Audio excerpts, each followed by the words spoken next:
All right, I'd like to begin the meeting of the Clarksburg Select Board on Wednesday, March 8th, 2023 at 3 p.m. All rise for the Pledge of Allegiance, please. I pledge allegiance to the flag of the United States of America and to the republic for which it stands, one nation, under God, indivisible, with liberty and justice for all. Hi, Chief.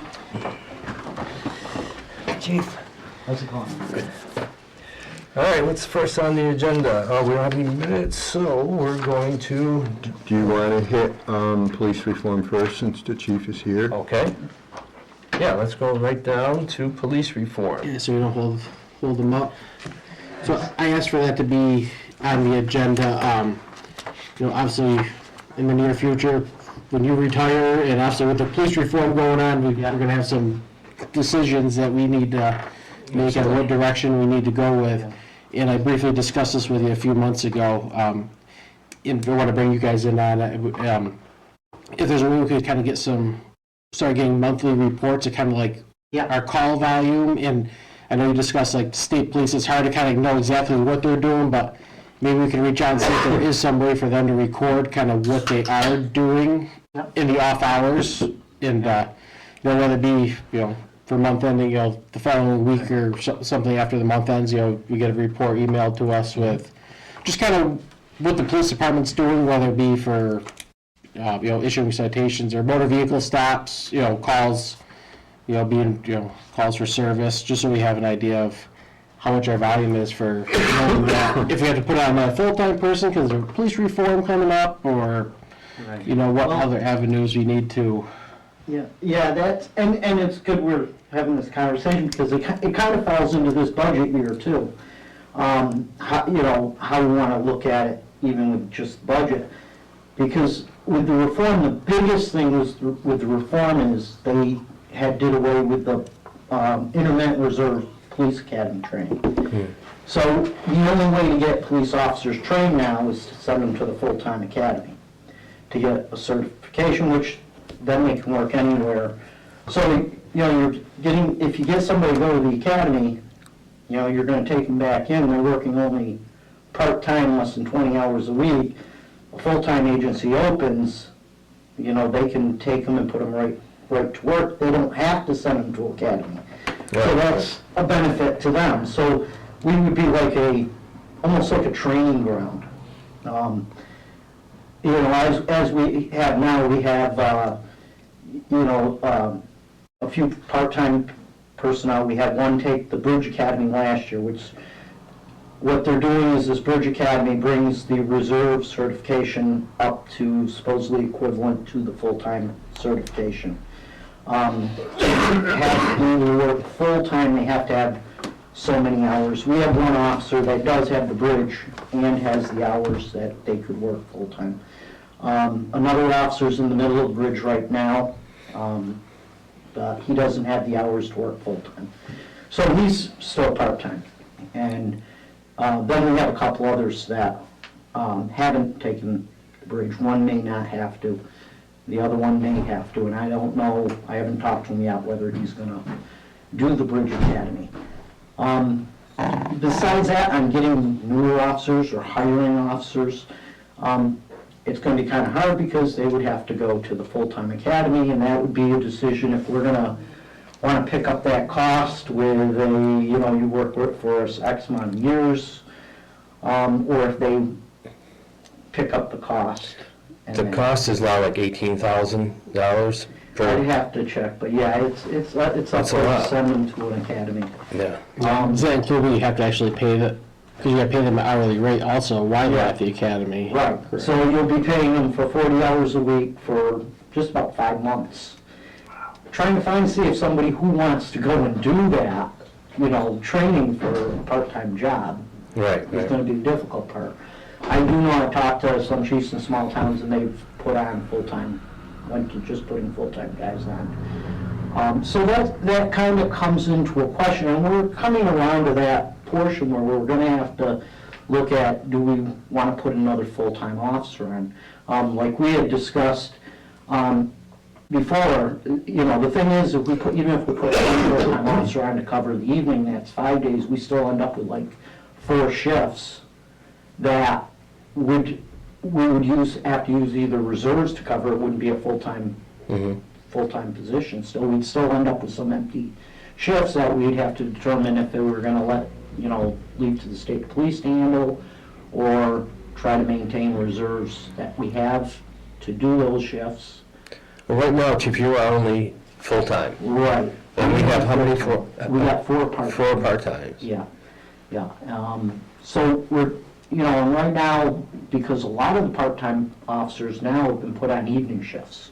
And they're working double shifts because a lot of their employers have problems getting people to work, or they're short-staffed and they're now working like double shifts and everything else, so it's kind of been hard for them to be able to come in to do some time. So, you know, during the week, I cover calls on evening shifts, so if a call comes in, if we don't have somebody out, I come in and we'll go out, and I've been leaving some day shifts open, so the ones that are working evenings can work some day shifts, and I'll split it up and come in the evening and do some hours during the day.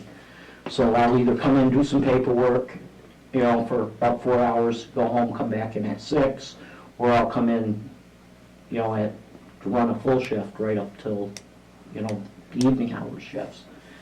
So that's where we've been kind of functioning. But that, you know, if we have officers leave, we're gonna be, you know, in a position that's something that's gotta, And that's you know, where we oftentimes, wanna go from Right. that point. that's what happens oftentimes, right? These part-time officers leave for full-time position, they're trained, off they go. Yeah, yeah. Yeah, and that's where, you know, you run into problems where once they go, you know, we can put out for officers, but they probably have to go to a full-time academy. I know when they were first talking about this, the whole subject got brought up about, because other departments use part-time, seasonal, and that was a big conversation on, you know, and they had said they were gonna come up with some sort of equivalent to full-time, but for being able to do part-time, and they mentioned about a bridge. But the Bridge Academy kind of has, right now, is formed only for the ones already with the reserve intimate and training. They broke it up into a 3-year span, so they did alphabetically from A to, from what the alphabet was, but it was from A to a certain one, and then another segment, and then the last segment to Z, where they were, you know, those officers have to go and take the Bridge Academy within that area. And there's a lot of them moving around now, because even with this bridge, there's places I've talked to that their guys had the hours and they left and went to full-time agencies after they finished the bridge. So our 4 I'm a little confused about this. Our 4 part-time people, do they have to move on to become full? Are they qualified now to remain as part-time people? One of them was, because her last name ends in A, Antona, she had to take last year, so she already did her bridge. Kirchman this year had to do his bridge. He's still in the middle of doing the Bridge Academy. The other two's last names end with W, so they're next year. So, but Ware had attended a full-time academy, so he may not have to take the Bridge Academy because he's already got a full-time certification. So you have to take the Bridge Academy. Any officer with an Instrument Reserve Academy training with the old certifications has to take the bridge to continue working. They're only covered under a grandfather up until the end of, say, like Kirchman decided he didn't want to do the bridge, June 30th, his certification ends. So once they take the bridge, they can be full-time police officers? No, that's where the catch comes in. Only if you have so many hours put in at working as a police officer, then you can work, then they can do full-time without having to go to the full-time academy. So if they do the Bridge Academy, can they stay part-time if they want? Yes. And who's paying for the bridge? Right now, they're doing, last year, I don't know if they did last year. This year, they're doing the state is doing a reimbursement up to, I think, believe $3,000, which we'll put in for to cover.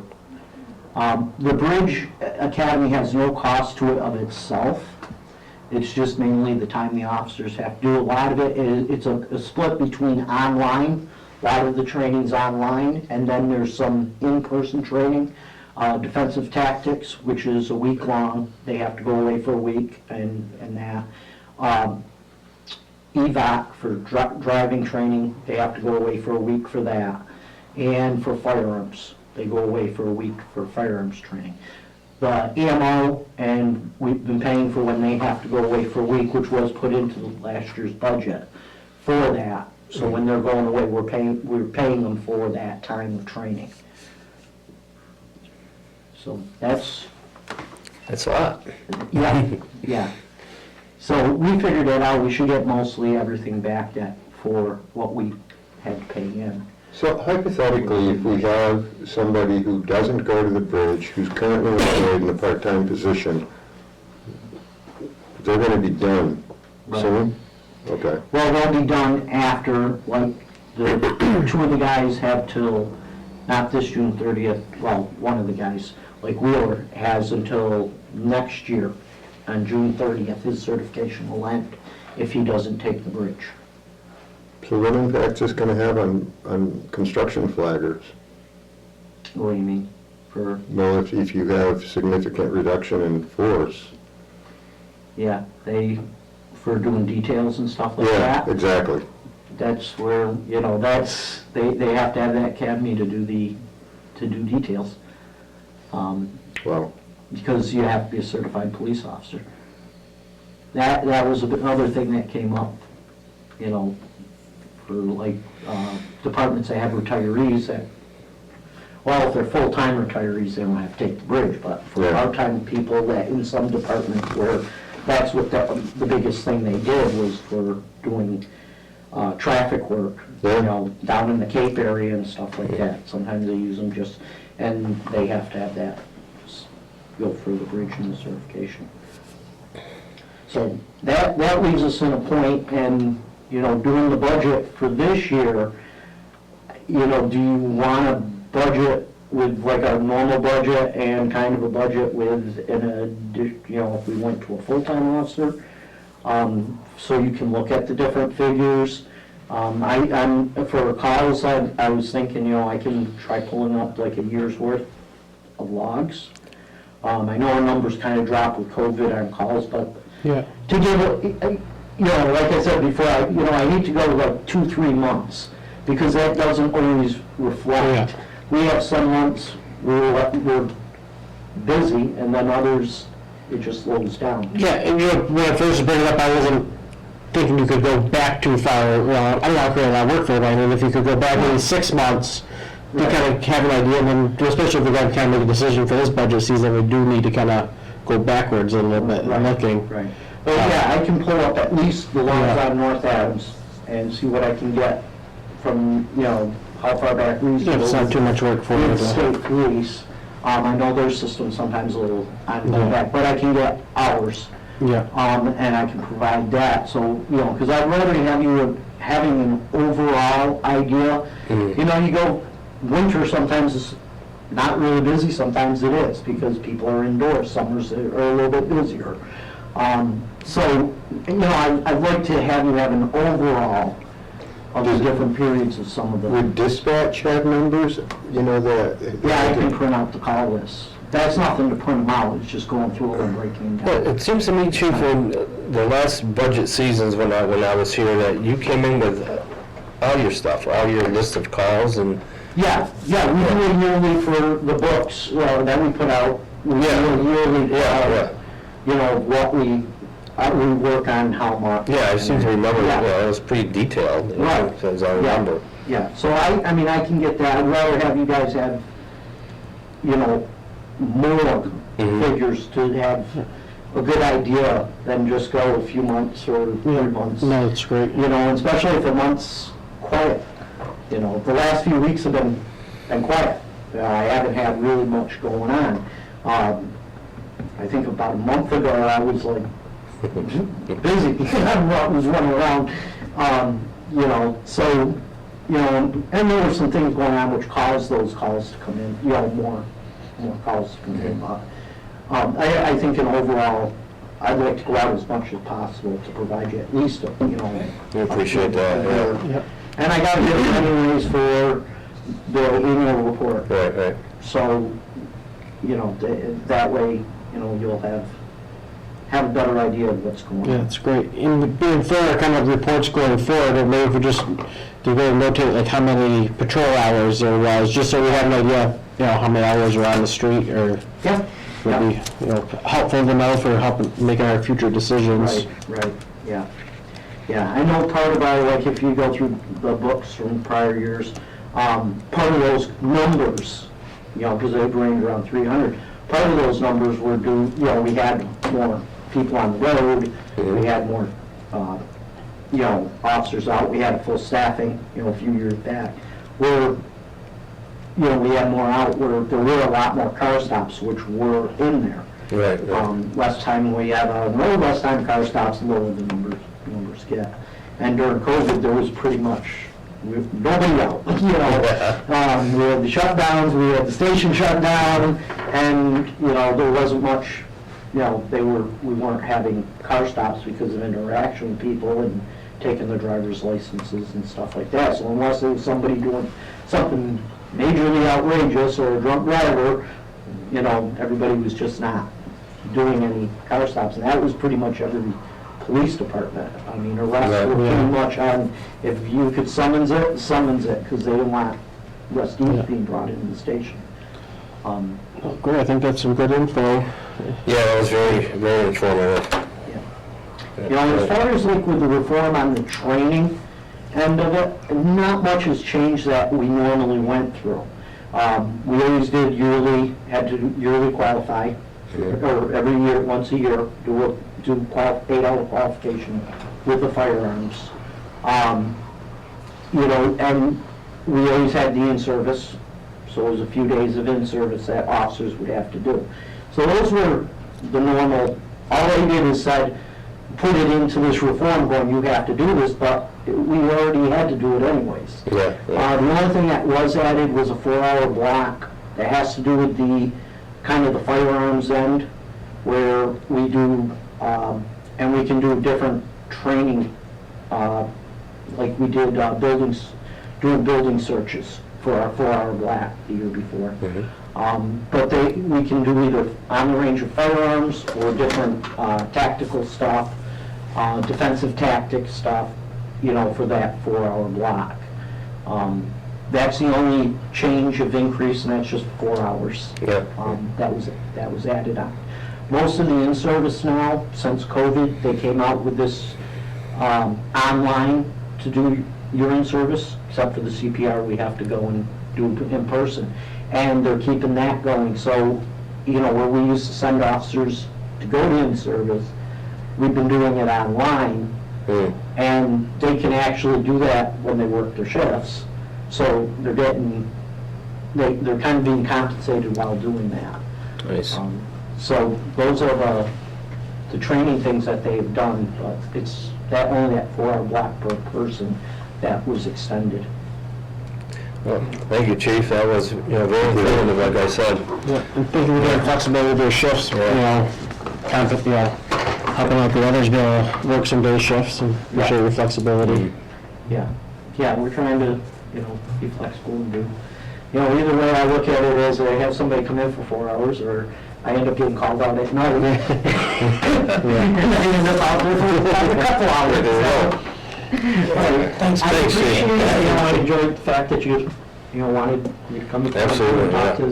this and Yeah. and that. We'll be hearing from us again, I'm sure. Put some stuff together and, you know, Great. get those. Looking forward to it. Appreciate it. Okay. Thank you very much, Chief. All right, the cost of living for That time of year again. It is. And so typically we hover around 3. Last year it was 3.5. And looking at the CPI, we usually go November to November. And I don't know why the rhyme or the reason is, but why break with tradition? Mhm. So looking at the inflation rate, it's, 8.67. So even with 3, the employees who are really working well together, we have a very lean staff, and I have been looking at, I would like to revise the pay scale, but I just don't have there's just so much going on, I had to dedicate the time to do that. So my goal for next year is to revisit that and to look at, what other similarly sized communities are compensating their employees. And I'm sure you've, read on various publications, whether it's Berkshire's, Berkshire Eagle, that we have staffing shortages throughout all of the municipalities in the Commonwealth. And unfortunate as it is, it seems, we lose out to the people who are paying more. And I don't want to fall behind. I think we have a good staff all the way around now. I would like to do everything that we can to compensate them to the best of our ability, understanding too that we do have some budgetary concerns. So that being said, it would be my recommendation for a 3%. These are high inflationary times. When inflation was running at 2 and 3%, we were doing 2. So we were actually matching the inflation. We're not matching the inflation right now, and I wish we could do more. Yeah, I we really can't afford to sincerely match do. inflation. But at the same time, I'm a realist as far as where our budget is. So that's kind of my take on it. But ultimately, it sits in your hands, and you tell me what we are going to do. And I am working on the budget. I've got quite a bit of it done. I would like to schedule probably the DPW for next week, if possible. And I'll figure out what days work for everybody. And then I will chat with, because the school is looking for what the COLA is too. So I'm going to chat with John, and then I would like to set up a meeting to see where the school's at budget-wise too, and get the budget pretty well set. So this COLA increase we're talking about right now is would cover teachers, everyone at the school? No, this is only covering us. Now, I'm sure, that it's going to, because the teachers are negotiating a contract. So I'm sure that it will play a role in their negotiations. That's really not we don't have a whole lot of input. So, we have to make our decisions based upon what's best for the town. Carl, do employees here, like the school, have steps? Or does everybody on the... I would assume that the school does. I'm not. I know the school does. Yeah, we have steps. And that's what I was saying, the pay scale, that I would like to revisit and to revise. For this? Not for this year. Okay. So in lieu of that, Okay. I think that a 3% is basically going to tide us till next year when we can get the pay scales.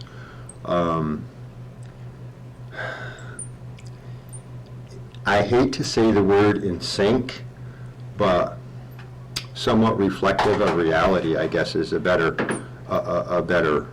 terminology. We have to recognize what the market is doing, things that we don't have control over. And, we're not the only municipality that has experienced significant staffing shortages. And also recognizing that, for running a $5 million operation, we run this town with 7 full-time people.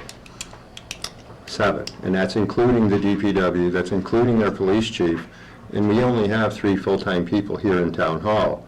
And so 3% is not, going to, be a tidal wave of, 1,000 employees type of a thing. But again, I'm a realist, and I know that it'll probably come up in negotiations with the teaching contract, but that again is not, we're not part of that, so. Just my concern is 3%. We're gonna hold over everyone with the amount of inflation, and that's just my concern on it. Well, I mean, I'm trying to be conservative, and I did the same thing last year, and the board voted for 3.5. That's within your authority. Right. Yeah, and the dilemma is that our inflation for all the town budget is, our inflation's always for all materials we get, so, Yeah. so it's like, we can't We're not, keep up with that. you're damned if you do, and you're damned if you don't. You are, but I think we have to give at least 3, and I certainly would be open to 3.5 if anybody else is, because I do realize inflation's at 8%, but I think we gotta give at least 3. So, I think we're probably all in agreement here. What would 3.5 do for us with that? I mean, Well, you're looking at, just strictly for the town employees, like for instance, 3 guys at the highway department, it's $150,000, so 3% of that would probably be about $4,000. So if you extrapolate that, it's probably gonna be $7,000 or $8,000 total for the employees. But if you go with 3%, it's probably going to be something like 6. So it's not, the 0.5%'s not gonna break the so bank. you're saying basically this year, for this budget season, this is the raise? Yes. Plus any steps that they're entitled to. Right, right. Yes, absolutely. When you say it goes November to November, does that mean That's our read of inflation from the consumer price okay, rate of index. okay, gotcha. I know So what you meant. want to capture a year, to be accurate. And we've always done it November to November. And like I said, I don't know why, but it is what it is. No, I just didn't know what you So meant. you by that. capture a year's inflation from the CPI, and I believe it's 8.67%. It's just shy of 9%. All right, I thought 3% was a little low, actually. Okay. But, I was like, actually, I kind of did my homework and I was looking at like Social Security benefits. No, that's a very conservative area. And like you look at 2002, they did 5.9%. 2003, they did 8.7%. And I know we're not doing anything that high, but I'm just kind of comparison-wise of how that's. it's tough, Dan, you want to do more, but Yeah. you don't have more to do with, it's, I agree with you.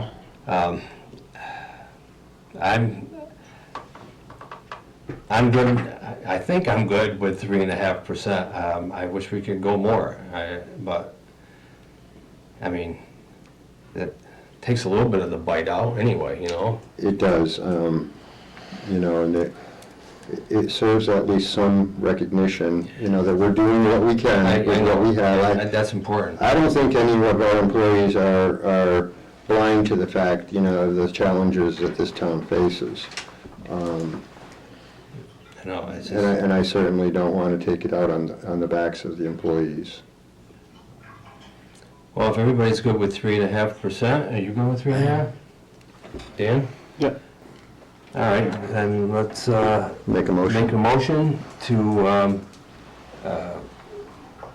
put on the fiscal year '24 budget COLA raise of 3.5% for the employees in the town of Clarksburg.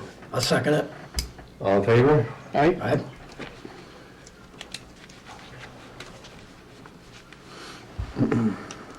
Okay. All right, property auction, obviously we're talking the Millard property. Yes. So, a lot of interest in that. I've gotten people coming back to me, Oh, I'm hoping. a lot of interest. Okay. And I don't mean like a ton of interest, but I mean people enough where people know about it. Yeah. I've been approached when the auction is going to be, so. So give you a little history. you know, the property was taken in 2019, but because of COVID, you couldn't do any evictions. So the property is in the town's ownership already, and I think I would like to get it off our books.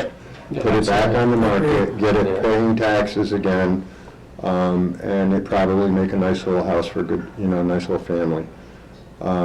So, yeah, I can work with Jeff on setting. I would like to set, you know, calculate what is owed on the property and then set that as a reserve. I've already did a cursory. We have used Collar City Auctions in the past, and they have done good work for us. They're out of Troy, New York. And actually, I was rather delighted with the work that they've done for us in the past. And so it would be, they're very experienced in municipal auctions, and there would be a buyer's premium to pay their fee, so it's not us paying them, it's the buyer paying them. And so I can probably get those documents out, and I would say within 2 or 3 weeks we could be underway. And the sooner the better. Yeah, because it's a bit of a process for public notices and that type of, And advertising. Yeah. And signage. yeah. So all of those things. So if you're okay with, you know, moving forward. Okay, we're moving forward. Okay. Fair enough. Let's do it. Yeah. Now, do we still have to get some stuff cleaned up around there before we... Yeah, we're gonna go up there. I've gotta work with, because they did leave a lot of stuff, and I think that there's a couple of things that the Historical Society might be interested, so I'm gonna run them through there. Tidy up what I can. I'm not gonna, no, we're not trashing it out. But, you know, I don't want it to, I want it to show as best as we can with as little effort as we can. Of course. And be that as it may. So, yes. Yeah. Okay. Perfect. Excellent. So, could I have a motion on that, please?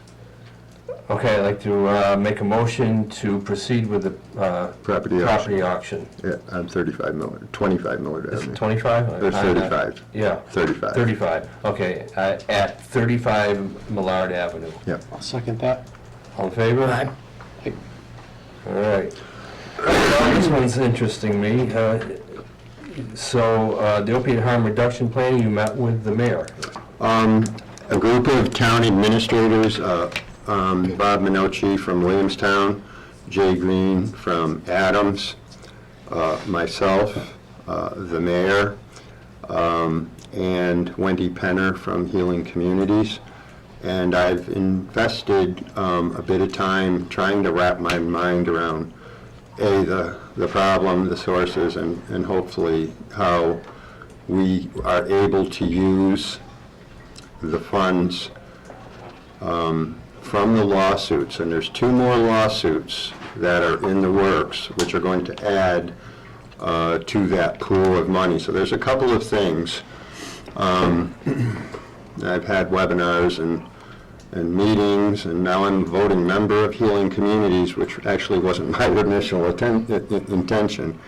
But it's a complex problem. We have, with the first settlement, $69,000 that's payable over 16 years, and I just want to point out a couple of things. So our current governor, Maura Healey, she was our Attorney General, and she's the one who successfully sued primarily Purdue Pharma for starting this scourge. And, you know, so the money has to be spent on harm reduction. No ifs, ands, or buts. Now, the Department of Revenue and the Attorney General's office were somewhat in conflict as to how to treat the funds. So the Department of Revenue has suggested, and the legislature is working on some legislation to allow us to segregate the funds a little bit more simply than what we're going to probably end up doing. So if we do not set up a special stabilization account, then the Department of Revenue says the revenues that come in, and we've already received about $6,000, has to go into the general fund and close out to free cash if it's not appropriated and spent. So at town meeting, we're going to have an article on the town meeting warrant to set up a special stabilization account, which will then allow all of the opioid receipts to flow into that one account, and we're not going to have to repeatedly deposit it as far as votes at town meeting. We will have to appropriate the spending of it. And if the legislature ever completes their work on their side and makes it more streamlined, we can close it out into a special revenue account or whatever they determine. So then that way, it doesn't get lost in the weeds of free cash, and it won't be subject to future boards, future administrators, because this is a 16-year process, so we need to do it right the first time. So it would allow us to segregate the funds, account for the funds, and deal with it accordingly. So back to our meeting that we had Monday, and it was a very good meeting, and we will need to take a vote on whether we participate as a group. Now, understanding, that currently $69,000 is not a huge pile of money over 16 years. And North Adams, I think, is something like $700,000, and I'm not really up on where Adams and Williamstown are. But in our meeting, we had a very robust discussion, and I do want to thank the mayor for her hosting and having us all meet. And so I think that the communities of Northern Berkshire would be well served to pool our funds together and hand in hand work on harm reduction strategies and fund them accordingly. And with your blessing, we certainly can move in that direction. So this basically was a think tank? Everybody got together to... And we spoke very openly about some strategies. What my takeaway is, and there's a number of efforts, healing communities and the good work of the Breen Center in fighting this epidemic. So where is, in my opinion, where is the gaps? And in my mind, there's a couple of things, and fentanyl also can be included in that harm reduction strategy. And fentanyl is showing up in a lot of other drugs besides heroin. So I think, the ability to, in tandem with Narcan, to have the availability free to the public for testing whatever substance they're using. And, obviously our goal would be not to have them do it, but at the same time, if they're going to, fentanyl is highly deadly. And it's showing up in a lot of different things that they can test for it, and for the presence of fentanyl. I think homelessness is another issue that is inhibiting treatment. In some cases, you have the victims that are couch surfing, have no address, and so then it's more difficult to provide services or for them to get a job and get on a path of recovery. We discussed all of that. We discussed staffing, and the Healing Communities is doing some very forward-thinking strategies and in how to help. And again, they're also facing staffing shortages, just like everybody else. But I think that, we've opened a discussion, and I think we would be better served and stronger if we work together. So each community is Yep. going to, we're not gonna pool all this money, Yeah, but yeah, for the next 16 years, Clarksburg gets like $4,300. yeah.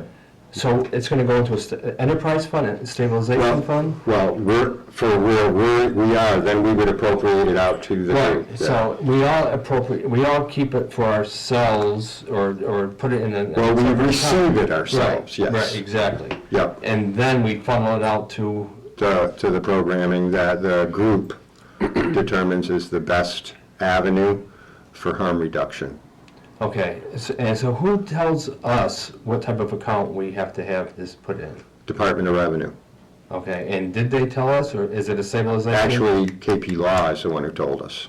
Okay, Yeah, and I was on a Zoom meeting with KP Law, and they were very clear about that.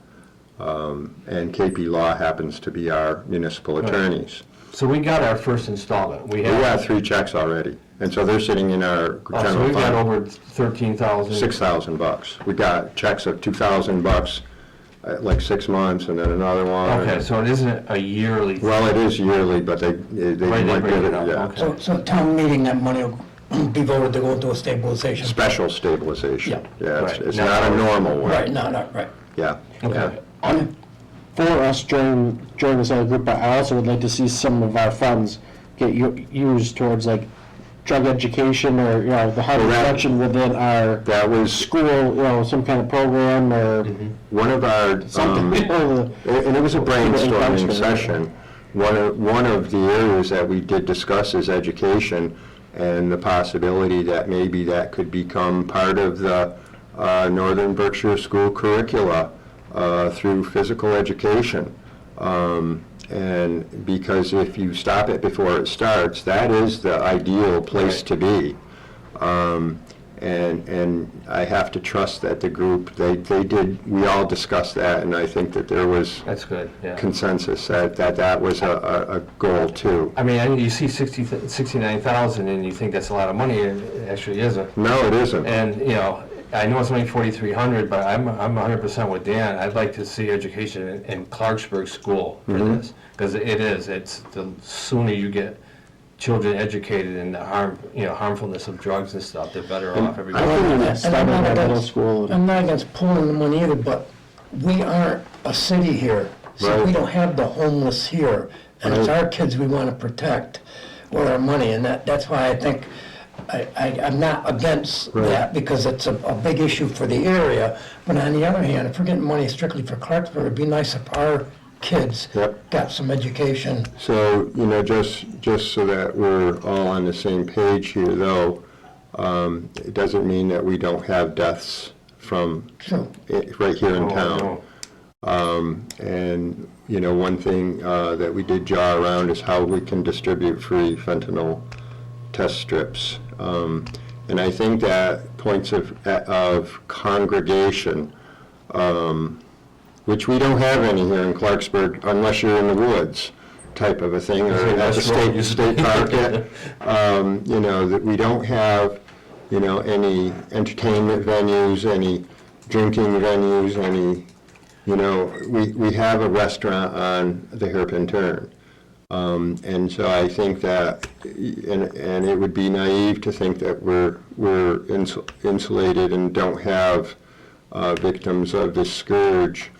It just means that they're obtaining it and doing it elsewhere, or obtaining it and coming back, and because we have had I think deaths. we're all in agreement. I just don't want to get it and Yeah. give it all away. Yeah, exactly. Here we go. Right. We Right. only got one vote towards Right. what's going to happen. Actually, no, because it'll have to go to a town meeting to disperse the funds. Well, no, I meant like the healing group. You know what I'm saying? Yeah, Like, right, yeah. So we have the Get it. money, but, once we decide on the method of, the plan of attack, if you will, it still has to pass muster at town meeting. So there's a backstop on that. I would like to have a draft plan to bring back to the board I think education is an important component. And I think at this point, in your we're just school. looking for, we have to set up that special stabilization For, fund for this. at annual town meeting, yes. But I'm looking for your support to also work with the other communities. Yep, And, sharing, my own experience, I remember growing up, and it seems like yesterday, but it also seems like a century ago. And I can remember, the advertisements on television, and this girl who was high on something, I'm not sure if it was an opioid at the time, but I remember she thought she could fly, and she jumped off of a balcony of a 30-story building. And I'll tell you something, it scared the bejesus out of me. And I thought that was a pretty effective thing, but I don't know if we have obviously the budget to do, TV time. So, I mean, I was in that, this is your brain on drugs, where they crack the egg type thing. oh, Nancy Reagan, yeah. But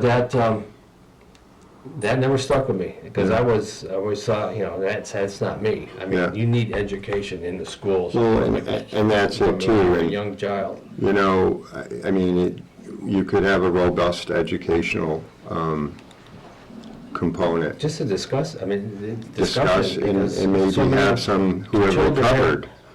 Exactly. Talk So many to the children have students. Parents that may be using and stuff, Yeah, God guest only speakers knows. or, yeah, and I- We aren't as sheltered as we think we are. Exactly. And I just think our society has a tendency to take a problem and put a Band-Aid on it, or how can, rather than go back to. Throw money, let's throw money. And rather go back and prevent it. Right. What's the cause of the issue? What is the underlying cause? And I agree, I think a lot of it is education, people understand. And I've told you before, like I watched Dope Sick, their the 8 episodes. It was fascinating. And I think everyone should see it. What was it? Dope Sick. It's about I think you mentioned that it's about before, Purdue yeah. Pharma. That's on my It's on list, I'll Hulu. watch that. It's an Yeah. 8 series. It's Michael Keaton produced it. It stars in it. I think, we live in a very economically challenged area. And I think that poverty breeds despair. It does. But sometimes there's a fine line between helping somebody, Yeah. which we all want, Or enabling. and enabling. I'm And I'm right sorry there. to say, in my opinion, I feel like our society is enabling. That is only going to make the problem worse. And again, I don't have all the answers, but I think education and prevention is where we have to go. and even with our 4,300, that's not gonna get us too far on the education, the school. Is this that will leave us like a lot left over to hand out, I feel. Well, again, there's two more suits. In fact, one of them is in the process of being settled, and there's one more after that. So it will be more, it'll probably be more in the neighborhood of 100,000. But at the same time, I think if we developed an educational model for all of the communities,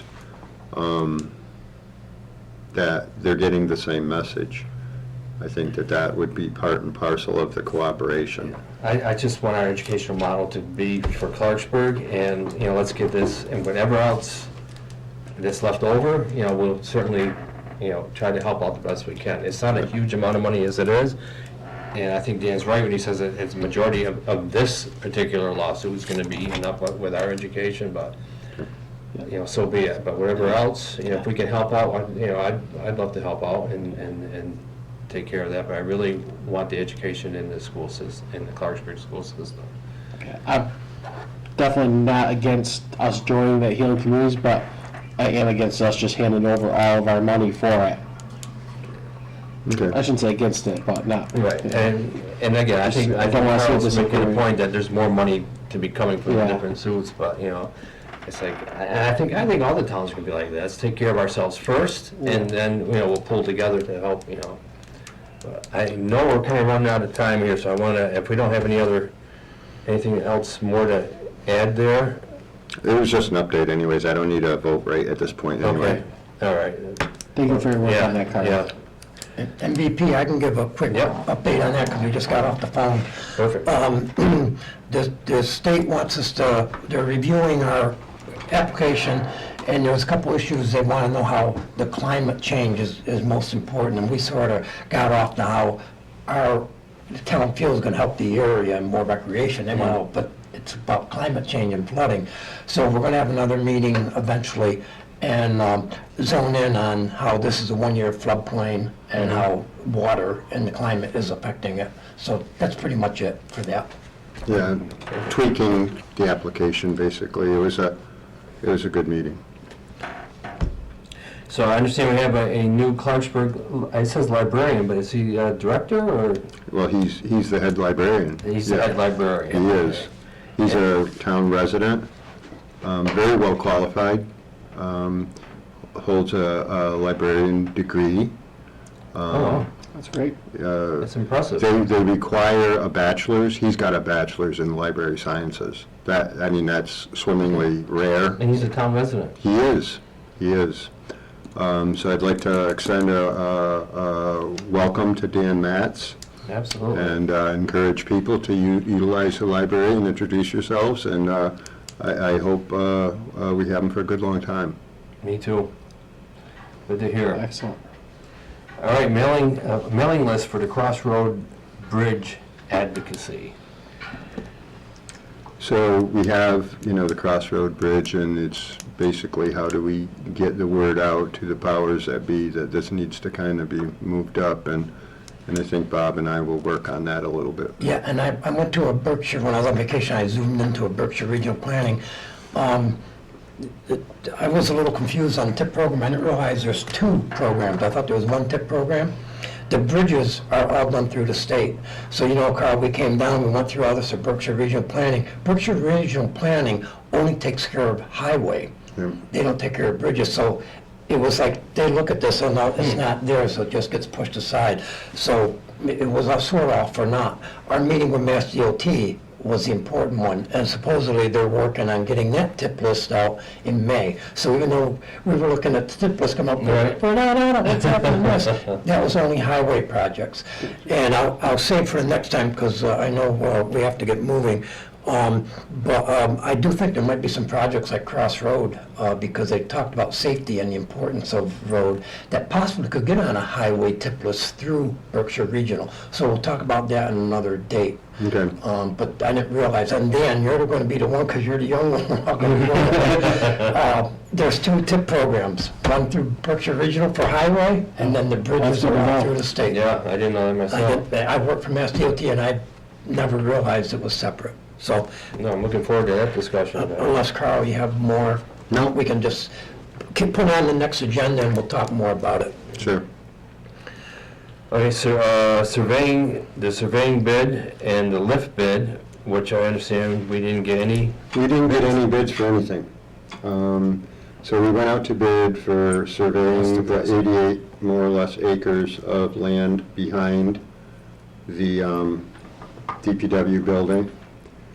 So we're gonna go on, I'm gonna trim it down because I also had included a forest management plan there, and that's probably, for the $20,000 grant we got, is probably gonna eat it all just for surveying. So I'm gonna trim it down and pull the forest management plan, get the survey is the more important of the two.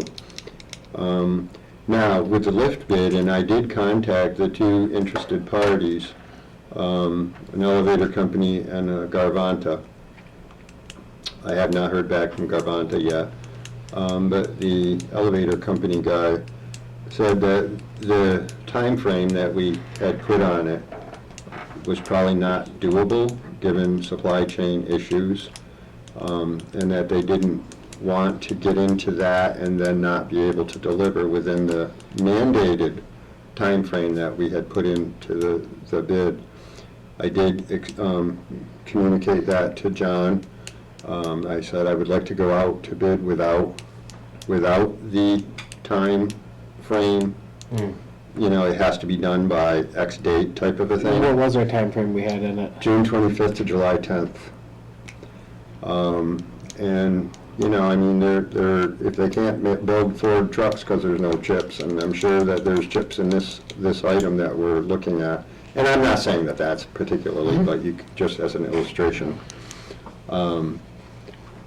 We'll see where it goes, or at least that'll give them the time, and then when it comes time to do it, we'll deal with that issue as it comes. Well, didn't John say that it could be done the following summer? Yeah, but I don't know that the bidder's gonna say that. You know, Well, I mean, that would certainly give them enough time to, because they're all. If you said by August 15th, so it's ready by the school year. we can deal with that after we get a bid. Because All right, if- so Mark and Johnny, or he didn't actually submit a bid. no one did. All right, but the reason for him not submitting was. Was the a time frame and supply chain issues. Okay, so. Both of them. By a year from this summer, everything should be resolved in In that. theory. way. Yeah, okay. In So, theory. Now, Garavanta, they were the people, Who manufacture it and install. and so you're thinking they automatically think they're gonna do the install, or? No, because they got not only did we go out to bid, but I sent them bids. And they had no reply? Not yet. Well, And I reached out to them the day before the bid was due. So, How many interested parties showed up for the walkthrough? none, No one showed up for the walkthrough. no one. oh my God. So, you know, and people, especially like people in Boston, don't get it, but, you know, we're in a very remote area of the state, and there's not a lot of contractors, and if they're not gonna make buco bucks, to come out from Springfield or Westfield, or, I mean, you know, how many times did we go out to bid for the pavilion? 4? Did we set the date for like when the walkthrough was? Pretty much like this is the time you have the walkthrough at? Yes, it was part of the bid. Gotcha.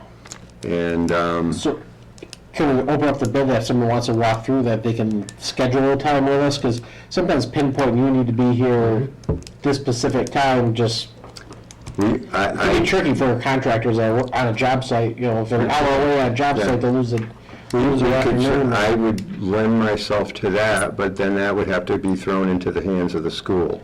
Because I don't have a key to the school, I don't know the alarm system, and I'm not available at the drop of a hat either, and they are. I mean, they have, you know, staff that are there till 3:30 every day. I'm sure we All can make summer? it. Most Yeah. of the summer?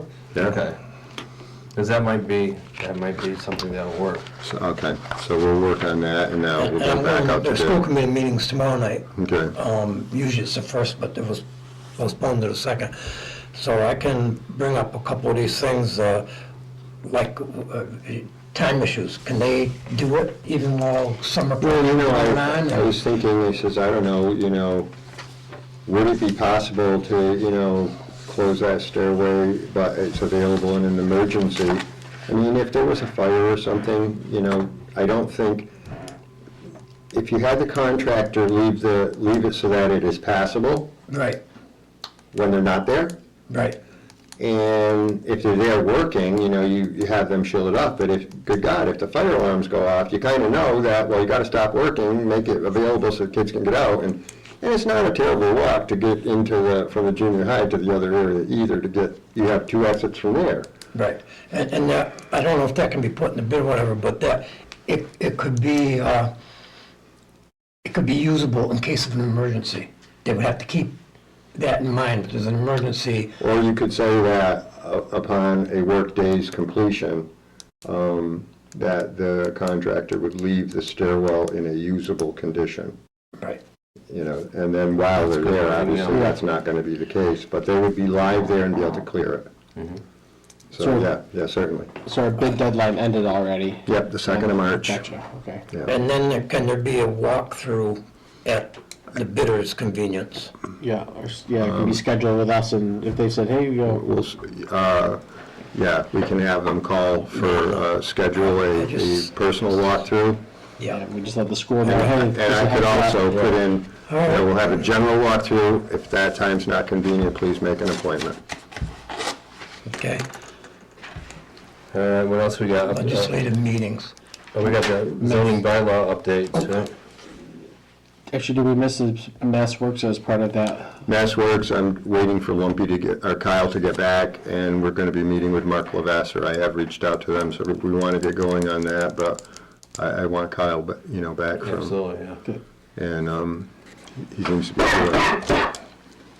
Do we have a tentative date on when that is going to, We have 2 years, so that's a good thing. okay, that's, So that doesn't have to be done till June 30th of 2024, okay. which, thank God, thank God. Right. Okay, so the zoning bylaws Okay. update?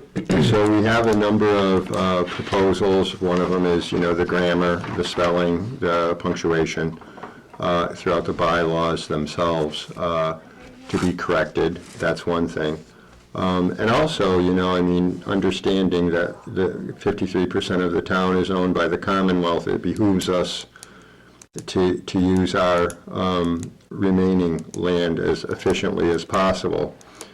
So, and we'll have this all posted. There will be a public hearing. I'm waiting to hear back from the planning board as everything looks good, because they did vote to approve moving forward with it.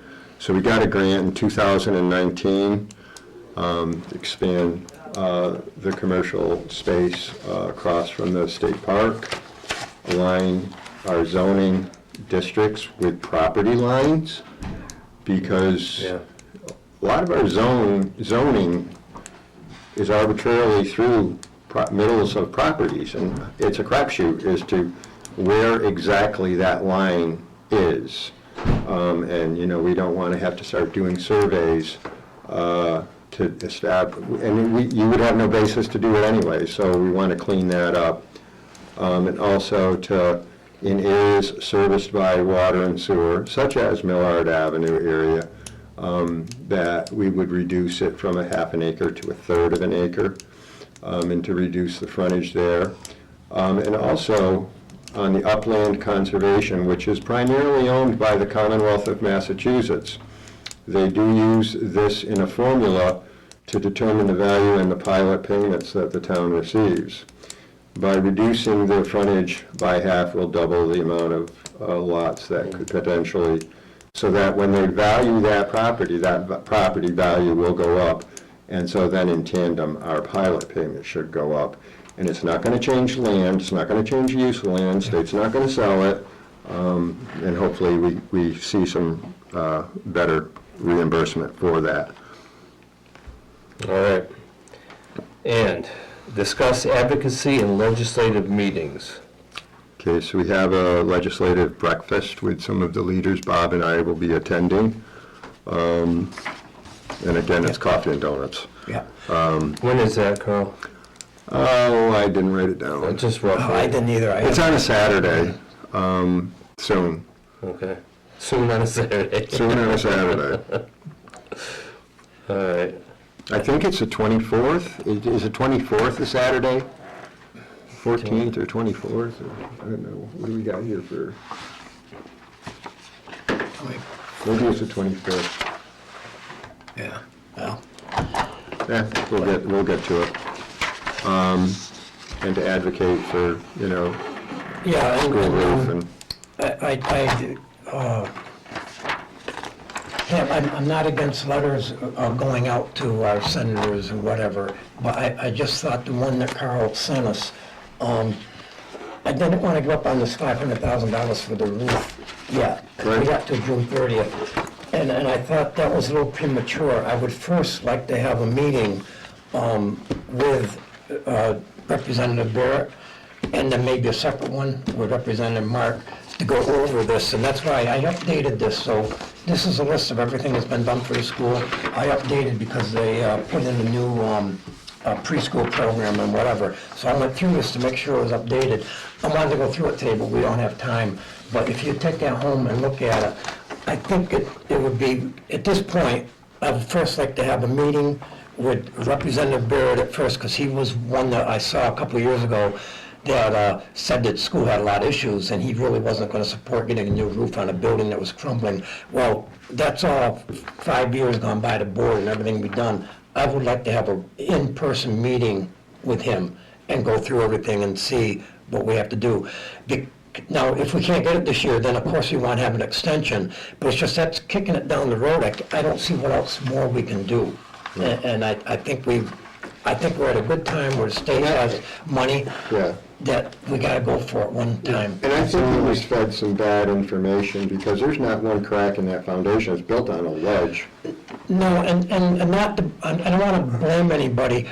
What happened is they decided, the school committee, that they wanted to go for a new school, which was a many-year process. So for years, they want to throw good money after bad, so they don't want to like replace things and fix things. I mean, the curbing in the yard was all messed up, the flooding in down in the playground area was happening, and all that's been resolved. But it's like they wanted to put in, they gave their worst scenario saying, oh, this school is falling apart. It's not. Tom Bona had an engineer go up, is structurally sound. Oh, yeah. Everything we've done is against what that proposal is. And again, I think we need to talk to Representative Barrett and Paul Mark and say, look, this Absolutely. is where we are now. And it's a completely different place. And I just think we need to do that and do it soon. I agree 100% with Me you. too. And I spoke with John Barrett years ago and said, he pretty much said the same thing, we're not, you're not gonna get it. But, for the same reasons that Bob said, but, I mean, my God, we certainly showed that we want to save the school. I mean, like you said, there's gotta be $1 million here that we've put in. And then you add to the Certainly. fact our population of students has gone up significantly. It's certainly, things have changed dramatically since, And I would like the last- maybe at the next meeting, or if I don't know if we can meet sooner or not, but before we meet with them, I would like to go over this. It's not that long. I realize sometimes it looks long, but a lot of these things are just quick Bullet responses. points. But I would like to grab exactly what was done at the school, because sometimes just reading a line, you really don't know how much time it took or whatever. And I think it's important that we as a board, and Carl too, know exactly what went on for the last 5 years at that school, because it's really impressive what the school and the volunteers, people donating money, the VFW, $8,000. Well, in the school and the town pumped in $500,000. Yeah, and I think that we really need to make sure we know what was done, because it is significant. It's not just a little thing.